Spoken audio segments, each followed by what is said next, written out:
then, Auburn was a much, much smaller community than what it is now.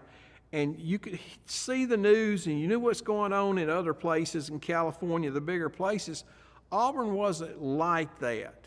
I actually was in college and I was really getting tired of school, and I knew that if I dropped out, I was going to have to go into one of the branches of service. So I talked to my parents. They wanted me to stay in school, but I just wasn't ready for school anymore. And I got out and I decided I wanted to join the Marine Corps. I had some friends I knew in the Marines, so I joined in 1968.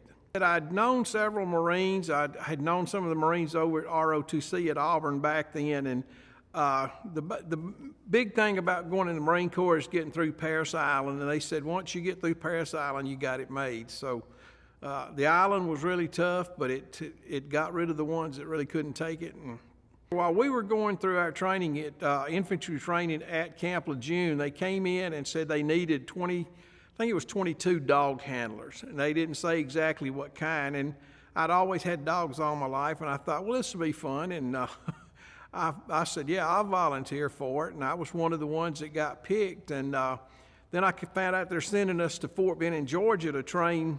The Army would be training us there. So that made it more exciting because it'd be right here at home. Now, I happen to be a scout dog handler. You have sentry dogs, tracker dogs, drug dogs, scout dogs, and mine and booby trap dogs, but we were called scout dogs. It was our job to walk point on these patrols in Vietnam. Not just point, we had other things to do too, but mostly walking point. The dogs were trained to find things that were buried, like mines, tripwires, punji pits, ambushes, all of these things. The training's real tough. The dogs go through a lot of training before they're ever sent to Vietnam, and they know what they're doing when they get there. Inky had been there, from what I was told when I got there, he'd been there 2 years, and I thought, well, this dog's been here 2 years, and I talked to his handler who was shipping back home, and he told me he was a quiet dog, he was really good, he knew his stuff, just get used to him and watch him and he'll take care of you, and he did. He did take care of us real well.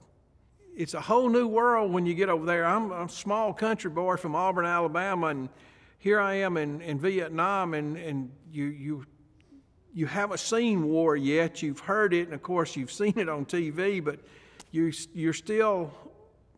not sure about what's going on. You get your first assignment, which my assignment was to go up north with Charlie Company, 1st Battalion, 4th Marines, at a place called Vandergrift Combat Base. We were getting ready to start an operation at that time called Georgia Tar, and it was search and clear missions. At that time, the area around Quang Tri and Dong Ha and the Rock Pile, which was a fire base, they were taking a lot of rockets and things, and we were trying to find where all these were coming from and try to clear them. We landed, and I was the first one out of the chopper, and it's like you're in the middle of all this, here you are. And they came over and they told me, this is my first patrol, I'm green, I don't know what's going on.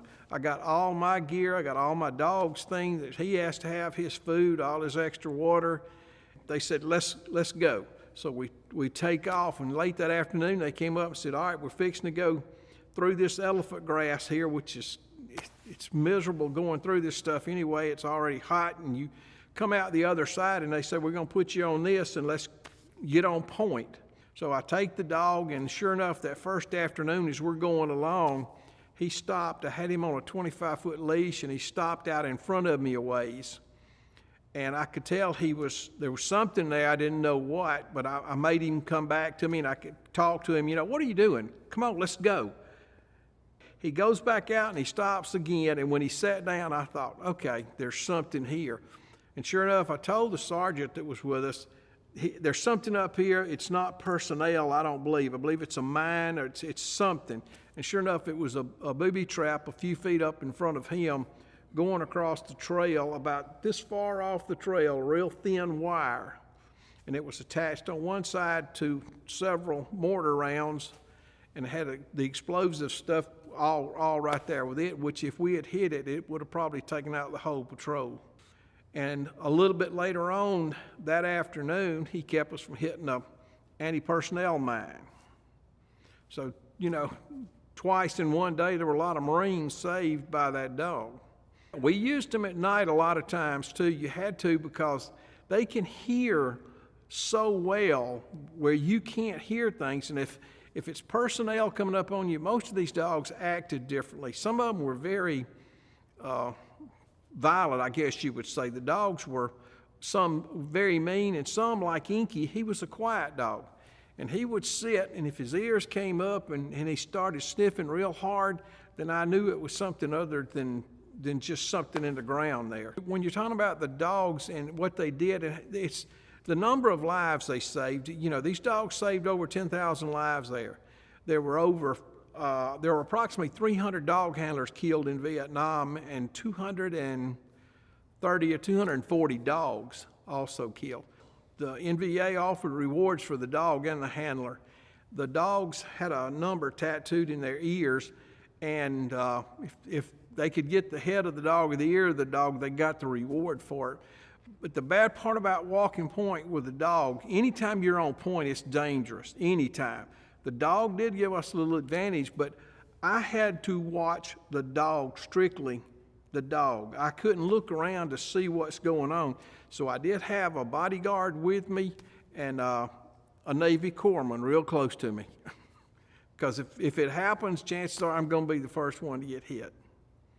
I'm just fortunate I had a good dog, and I came through the way I did, but it was because of him, because more than once, we used him at night sometimes. We would go out on what's called an LP, a listening post, take two guys, and we would go out in front of our lines and lay down with the dog and see if he could pick up those kind of things, move any kind of movement out there.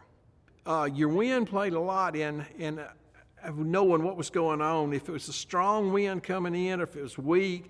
And sometimes when you're out in these jungles like this, you don't know exactly where it's coming from. Out in the rice paddies and lower areas, you had a better chance of reading what he was telling you if there was a good wind with it. I was there from the end of July until the middle of November. I had a dislocated shoulder, and at that time I didn't think I'd be leaving country, but the 3rd Marine Division was being pulled out, and I ended up being a part of that 3rd Marine Division pullout and went back to Camp Lejeune. There's a period of adjustment that you have to make, because when you're doing what we were doing, and it wasn't just a handful of us, it's all of us that come back out of combat. You still got certain things that, like, I couldn't sleep at night for a long time. Any slight noise would wake me up. Don't walk up behind me and touch me without letting me know you're there. And I told my parents that when I got back home. I said, don't just come in and wake me up and shake me and say it's time to get up. Don't do that. And it took quite a while to adjust to getting back to being normal. It's something that most veterans go through it. Things that happened, I can remember them today just like they were yesterday. But there's some things I forget, but I know a lot of the dog handlers. I still stay in touch with them by phone that I was over there with. And when we talk, we bring up stories that one of us has totally forgotten until somebody brings it up. But being from a small town, you had no idea what was going on. You know, you don't know what the rest of the world is like till you go see it. And I was rudely awakened, like the second night I was in Vietnam. That's first night in combat, and it was all night long. And I don't know. This just thinking back, it's like I probably asked myself 1,000 times, what in the hell am I doing here? Why did I do it? But I don't have any regrets about doing it, none at all. I wouldn't want to go do it again. My advice is, if you're going to join, know what you're getting into.